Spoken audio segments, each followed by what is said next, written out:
All right, so you've spent a couple of minutes writing a really important email, and now you want to attach something to that email before sending it off from your iPhone. I'm going to teach you how to do just that. So let's get started.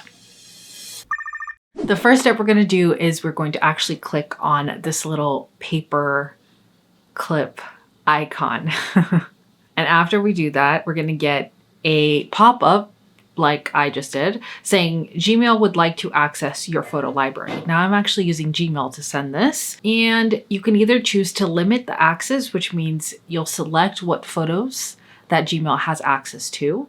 You can also allow for full access, which means everything that basically you've captured or saved on your iPhone can be used in the future to be sent as an attachment, for example. Or you could also click on Don't Allow.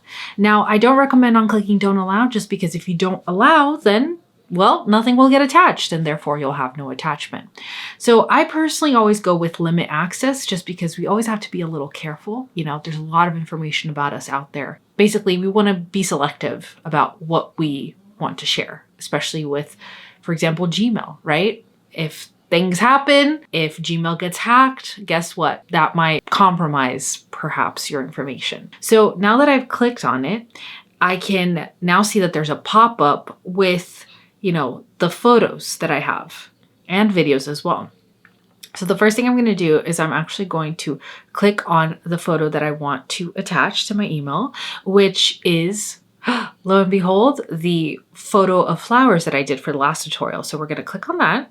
And there we go. And now there's a little check icon, which basically means you've selected this and you've given, or you're about to give us permission to access this particular photo or video from your library. Once I do that, I click on Done, and there you go. Now you see here on my photos, I'm swiping back and forth here, but you see that that flower photo is there. So I'm going to click on that, and boom, there we go.